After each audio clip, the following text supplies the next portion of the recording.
2009 से ना जब भी ईद आती थी तब एक अलग ही खुशी होती थी क्योंकि सलमान खान सबको ईदी जो देते थे through films like Wanted, Dabangg, Bodyguard, Ek Tha Tiger, Bajrangi Bhaijaan, Sultan. First day first show theatres में भीड़ होती थी, टिकट्स मुश्किल से मिलते थे, प्लस लोग उनकी मूवी के लुक्स कॉपी करके आते थे एंड थिएटर में पिक्चर को फुल एंजॉय करते थे। लेकिन फिर पता नहीं क्या हुआ, अब ऐसा लगता है कि हर ईद पे ना भाई हमें टॉर्चर करना चाहते हैं। रेस 3, किसी का भाई किसी की जान, राधे, खैर वो ईद पे नहीं आई थी लेकिन फिर भी एक टॉर्चर ही थी। तो लास्ट इन्हीं कुछ मूवीज से भाई का जो ऑरा था ना वो तो कम होता जा ही रहा था, साथ साथ एक्टिंग में जो वो एफर्ट्स लगाते थे वो भी खत्म होते जा रहे थे। तो जब सिकंदर की अनाउंसमेंट हुई, ये बोला कि Ghajini fame director AR Murugadoss picture को डायरेक्ट करने वाले हैं, तो सबको उम्मीद थी कि हाँ सिकंदर जो है वो तो बॉक्स ऑफिस को फाड़ के रख देगी और सलमान खान का जो ऑरा रहता था ना वो वापस से रीस्टोर हो जाएगा। तो सिकंदर थिएटर्स में रिलीज हो चुकी है एंड मैं इस एक्सपेक्टेशन के साथ गई थी कि मुझे AR मुरुगदास जी का डायरेक्शन देखने के लिए मिलेगा, पर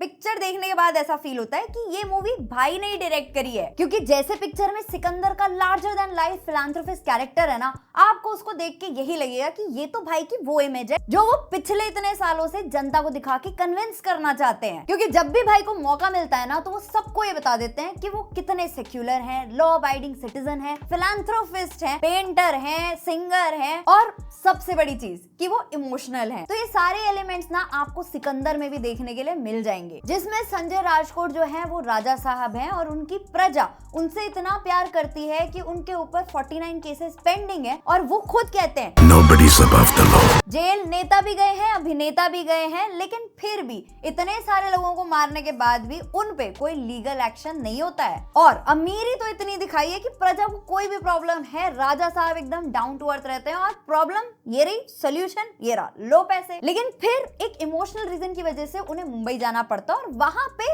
कुछ अलग ही चालू हो जाता है। इतनी सारी सोशल कमेंट्री है ना पिक्चर के अंदर कि आपकी आंखों से आंसू आ जाए, लेकिन कोई इमोशनल कनेक्ट ही नहीं फील होता। तो वो सारी सोशल कमेंट्री भी फोर्स्ड लगने लगती है क्योंकि ना तो फोकस में वो प्रॉब्लम ही है, ना उन प्रॉब्लम से जूझ रहे लोग ही हैं, फोकस है सारा हमारे मसीहा पे जो अपने इमोशंस और फेशियल एक्सप्रेशन से ही सारी सिचुएशन मेसी कर देते हैं। बिकॉज लिटरली पिक्चर में एक ऐसा इमोशनल सीन है जहाँ पे भाई रो रहे हैं लेकिन वो रुक के एक गाने की 2 लाइनें गाते हैं और वहां पे सारा इमोशन चेंज हो जाता है क्योंकि वहां पे हंसी के अलावा और कुछ नहीं फील हो रहा था। इवन ये मूवी देख के ना ऐसा भी फील होता है कि ये स्टोरी शायद ऑन पेपर थोड़ी बहुत अच्छी रही होगी, बट इसका एग्जीक्यूशन जिस तरीके से हुआ है ना वो AR मुरुगदास की मूवी नहीं लगती। वो ऐसा लगता है कि जैसे बीइंग ह्यूमन की कोई मूवी चल रही हो, जिसकी लेंथ वैसे तो 2.5 घंटे की थी लेकिन पिक्चर उससे कहीं ज्यादा लंबी फील होती है। और उस लेंथ में एडिशन का काम करते हैं एक्शन सीन्स, जो वैसे तो मूवी में बहुत सारे हैं लेकिन अगर आप एक्शन के मामले में कुछ यूनिक देखना चाहते हो तो वो आपको नहीं मिलेगा। बस हाँ, साउथ फ्लेवर नॉर्थ की मूवी है तो आपको मासी एक्शन एकदम स्लोमो में देखने के लिए मिलेगा। और दो मूवी में रश्मिका का स्क्रीन टाइम लिमिटेड है बट दोनों साथ में केमिस्ट्री ही नहीं है, बिल्कुल एब्सोल्यूट जीरो केमिस्ट्री।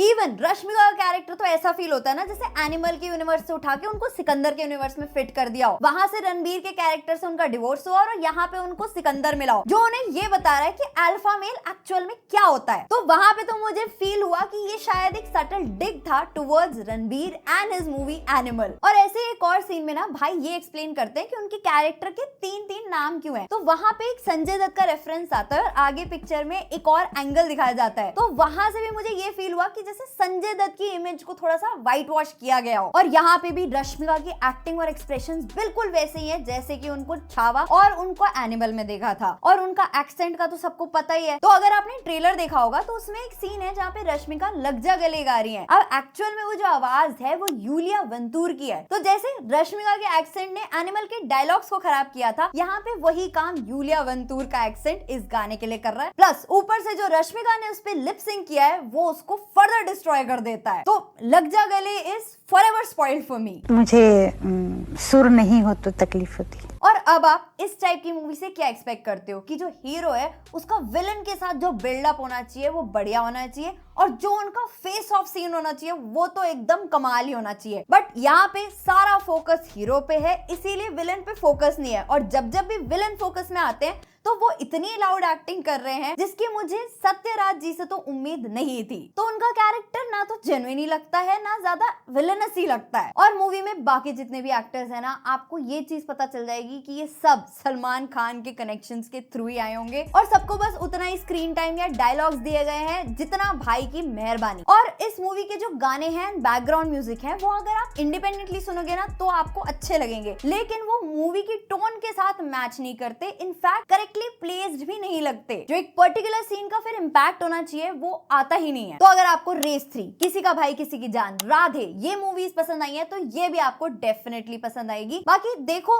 फैन बनो, माइंडलेस फैन मत बनो। अच्छे एक्टर्स की अच्छी मूवीज को सपोर्ट करो, ये नहीं कि आपको पिक्चर के नाम पे कुछ भी कचरा परोस दिया और आपने उसको खुशी खुशी कंज्यूम कर लिया। बाकी वैसे पिक्चर फैमिली फ्रेंडली है, थोड़े टाइम बाद नेटफ्लिक्स पे आ जाएगी। मेरा तो इस मूवी को लेके ये ओपिनियन था। आपका जो भी ओपिनियन है इस वीडियो को देखने के बाद, उसी के बेसिस पे आप डिसाइड करो कि आप ये मूवी देखना चाहते हो या नहीं। मिलते हैं नेक्स्ट वीडियो में, तब तक के लिए गुड बाय।